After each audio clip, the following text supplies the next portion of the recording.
오늘도 말씀과 기도로 이 자리에 오신 분들을 환영합니다. 4월 8일 마태복음 26장 1절로부터 16절 주님께 값진 선물을 드리라. 지금부터 본문을 읽겠습니다. 마태복음 26장. 예수께서 이 말씀을 다 마치시고 제자들에게 이르시되 너희가 아는 바와 같이 이틀이 지나면 유월절이라 인자가 십자가에 못 박히기 위하여 팔리리라 하시더라. 그때 대제사장들과 백성의 장로들이 가야바라 하는 대제사장의 관정에 모여 예수를 흉계로 잡아 죽이려고 의논하되 말하기를 밀란이 날까 하노니 명절에는 하지 말자 하더라. 예수께서 배단이 나병 환자 시몬의 집에 계실 때에 한 여자가 매우 귀한 향유 한 옥합을 가지고 나와서 식사하시는 예수의 머리에 부으니 제자들이 보고 분개하여 이르되 무슨 의도로 이것을 허비하느냐 이것을 비싼 값에 팔아 가난한 자들에게 줄 수 있었겠도다 하거늘 예수께서 아시고 그들에게 이르시되 너희가 어찌하여 이 여자를 괴롭게 하느냐 그가 내게 좋은 일을 하였느니라. 가난한 자들은 항상 너희와 함께 있거니와 나는 항상 함께 있지 아니하리라. 이 여자가 내 몸에 이 향유를 부은 것은 내 장례를 위하여 함이니라. 내가 진실로 너희에게 이르노니 온 천하에 어디서든지 이 복음이 전파되는 곳에서는 이 여자가 행한 일도 말하여 그를 기억하리라 하시니라.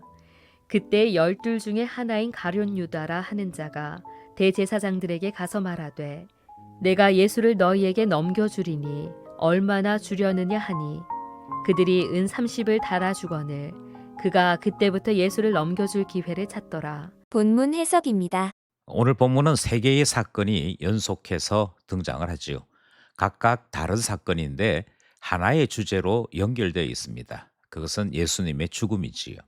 첫 번째 사건은 예수님께서 제자들에게 이제 유월절에 십자가에 못 박히고 팔려질 것이다 라고 가르쳐 주시는 말씀이 등장합니다. 그리고 동시에 대제사장들과 장로들이 가야바라 하는 대제사장의 관정에 모여서 예수 잡아 죽일 의논을 하는 내용이 등장을 하지요. 이것이 첫 번째 문단 사건입니다. 그러니까 예수님 죽이려고 하는 이야기가 첫 번째 문단에 기록된 것이고 둘째 문단은 6절로부터 13절인데 여기에서는 나병 환자 시몬의 집에서 한 여인이 옥합을 깨트리는 사건이 발생을 했습니다. 그런데 이 여인이 한 행동에 대해 예수님은 나의 장례를 준비한 일이었다라고 말씀하시므로 이 문단에서도 역시 예수님의 죽음, 장례 이야기가 등장을 하지. 그리고 마지막 문단이 14절로부터 16절인데요. 여기에서 가룟 유다는 대제사장들에게 예수님을 팔기로 하고 은 30을 받았다 하는 이야기가 등장을 합니다. 그러니까 역시 이 이야기에서도 예수님의 죽음, 예수님의 십자가 이야기가 등장을 하는 것이지요. 본문을 살펴보겠습니다. 첫 번째 문단은 1절로부터 5절입니다. 예수님을 배반하는 자. 첫 번째 문단에서 첫 사건은 예수님께서 제자들에게 예수님의 죽음을 알려주시는 내용이고 이 사건이 곧 일어날 것을 예수님이 제자들에게 알려주신 것입니다. 그럼에도 불구하고 제자들의 다른 반응이 기록되어 있지 않습니다. 아마도 여전히 제자들은 예수님의 죽음, 부활에 대해서 일절 관심이 없고 주의 나라에서 누가 오른편에 누가 왼편에 앉을 것인가 이 점에 대해서만 관심이 있었던 것 같습니다.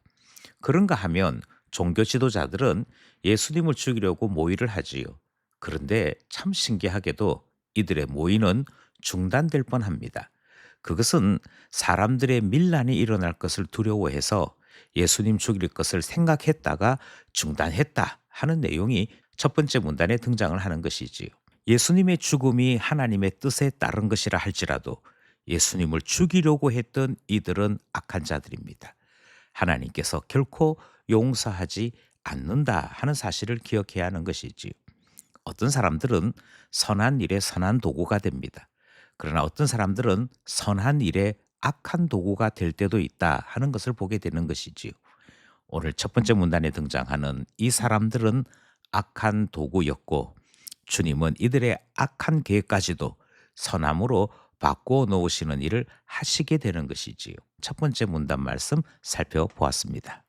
둘째 문단은 6절로부터 13절입니다. 예수님께 헌신하는 자. 한 여인이 예수님께 향유를 붓습니다. 사도 요한의 표현에 따르자면 나사로의 누이며 마르다의 자매인 마리아가 부었다라고 기록하고 있습니다. 마리아가 예수님께 부어드린 것은 약 300데나리온이나 되는 향유를 부어드린 것이지요. 그런데 예수님께서 도리어 이 여인을 칭찬하십니다. 그것은 이 여인이 자신의 장례를 예비했다라고 말씀하시기 때문이고 예수님의 죽음이 어떤 의미가 있는지를 드러내는 사건이었다. 그렇게 말씀하시는 것이지요. 그리고 예수님은 이 여인이 행한 일을 모든 곳에서 칭찬하고 전파하라 가르치심으로 예수님을 장례를 준비하는 일이 얼마나 놀라운 일이고 신앙에 있어서 대단한 일인지를 생각하게 하셨습니다. 한 여인이 향유를 부음으로 예수님의 장례를 준비했다는 둘째 문단 살펴보았습니다. 마지막 셋째 문단은 예수님을 배반하는 자. 여기에 등장하는 예수님을 배반하는 자는 가룟 유다입니다. 가룟 유다는 예수님을 대단히 낮게 평가합니다. 그의 스승이었음에도 불구하고 아마도 스승을 하찮게 생각했던 것 같습니다. 그래서 예수를 팔 때 은 30을 받고 팔았다라고 기록하고 있지요. 여기에 등장하는 은 30은 성경의 기록에 따르자면 종의 몸값이었습니다. 그러니까 출애굽기 21장 32절 말씀을 따르자면 예수님을 노예 정도로만 보았기에 그 정도의 돈을 받았던 것이지. 가룟 유다에게 예수님은 전혀 귀한 분이 아니었습니다. 이 가룟 유다로 말미암아 예수 죽일 것을 거의 포기했던 이들이 다시금 용기를 얻고 예수 죽일 것을 실천했더라 하는 내용이 오늘 본문에 기록된 말씀 내용입니다.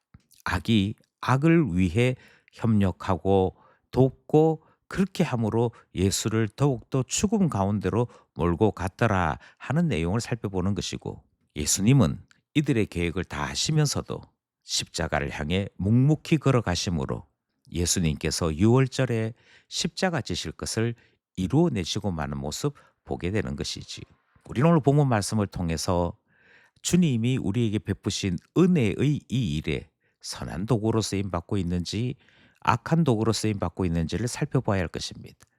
우리가 가지고 있는 생각, 우리가 가지고 있는 판단이 주님의 뜻에 합당한지 다시 한번 살펴봐야 할 것입니다. 주님께서 우리를 옳게 보시면 향유를 붓는 일도 장례를 준비하는 일이 되는 것이고 하나님께서 우리에게 은혜를 주시지 아니하면 우리 눈에 보이는 것마다 원망과 불평거리밖에 보이지 아니하므로 예수를 파는 데까지 이를 수 있음을 본문이 소개하고 있기 때문이지요. 오늘도 말씀과 기도로 성령의 이끄심을 따라 선한 도구, 헌신하는 하나님의 종으로 살아가는 우리 모두 되기를 간절히 소원합니다.